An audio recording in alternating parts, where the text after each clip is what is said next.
Mitra bisnis, Undang-Undang P2SK yang menjadikan OJK sebagai penyidik tunggal sektor keuangan digugat karena dinilai menghambat proses penegakan hukum. Dicontohkan pada kasus Wana Arta Life, polisi menyebut tidak dapat melakukan penyidikan karena bertentangan dengan Undang-Undang P2SK tersebut. Untuk membicarakan hal ini lebih lanjut, saat ini kami telah tersambung dengan pakar hukum bisnis dan asuransi, Ricardo Simanjuntak, SH, LLM, Anzif, CIP. Pak Ricardo, bagaimana sebenarnya kita harus membaca atau mencermati Undang-Undang P2SK ini? Ya, sebenarnya kan kalau kita katakan penyidik, itu kan udah pasti kepolisian atau pihak yang mempunyai kewenangan setara dengan kepolisian kan kayak gitu. Jadi kan tindakannya sebenarnya sama menjadi bagian dari proses dalam upaya pembuktian terjadinya tindak pidana gitu, ya kan? Yang selama ini kan kewenangan itu di tangan kepolisian. Lalu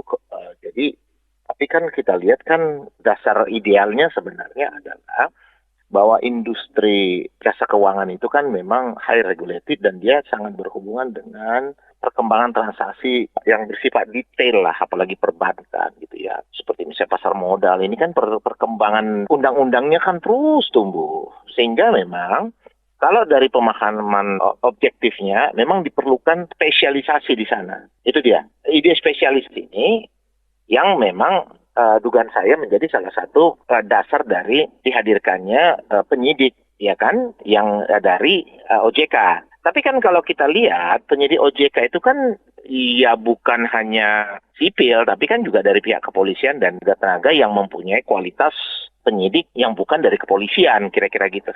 Nah, jadi posisinya adalah tergantung bagaimana menggunakannya gitu. Tapi kalau idealnya memang tingkat kecepatan atau tingkat kualitas penyelidikan dan penyidikan itu bisa lebih cepat, ya kan? Karena mereka lebih menguasai. Tapi pada sisi lain, ya mungkin juga bisa menjadi punya kepentingan gitu. Karena itu kan masih satu nafas gitu ya, bisa begitu. Tapi kalau kita bicara tentang profesionalisme kan seharusnya tidak begitu. Nah, kalau kita lihat latar belakang kenapa juga OJK hadir sebagai institusi pengawasan di aktivitas jasa keuangan, ya kan, dengan memindahkan dari otoritas sebelumnya, itu kan memang untuk memastikan bahwa pengawasan dan penindakan itu dapat dilakukan oleh satu lembaga yang lebih khusus, gitu loh. Jadi pengawasan perbankannya pindah ke situ, pengawasan pasar modalnya pindah ke situ, pengawasan asuransi pindah ke situ, dana pensiun pindah. Jadi semua tersentralisasi di satu, gitu, ya kan. Tapi kan, dulu orang bilang kalau pengawasan itu ada di otoritas jasa industri tertentu, maka akan sangat sulit karena mereka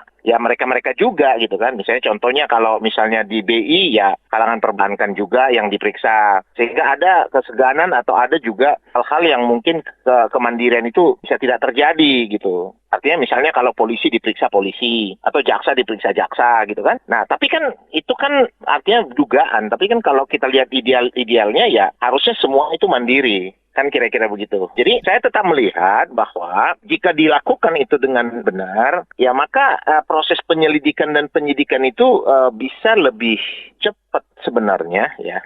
Tapi di sisi lain, kalau itu dilakukan nggak benar, maka itu akan bisa jadi penghalang gitu loh, atas interest. Jadi tergantung, tetap kembali saya harus katakan hukum itu tergantung bagaimana dia digunakan dari nilai idealnya gitu loh. Bagaimana jika dikatakan polisi tidak dapat melakukan penyidikan karena bertentangan dengan Undang-Undang P2SK? Sebenarnya kan kembali saya katakan tadi kan, di dalam tubuh penyidik OJK tadi kan juga ada pihak kepolisian di situ, ya kan. Jadi artinya kan sebenarnya tidak membeda-bedakan juga, sama juga kalau kita misalnya terjadi pelanggaran dugaan tindak pidana di BUMN, itu kan urusannya kan dengan Datun juga. Jadi artinya kalau misalnya dari penyidik OJK-nya nggak bisa bekerja, ya kembali kepolisian negara ya bisa berfungsi gitu. Jadi nggak menjadi eksepsi dia terhadap itu. Karena kembali saya katakan bahwa unsur dari penyidik OJK itu ya polisian juga. Jadi saya nggak melihat bahwa ide dari membangun satu kewenangan penyidikan oleh OJK itu akan melumpuhkan polisi. Karena di dalamnya juga polisi dan standarnya juga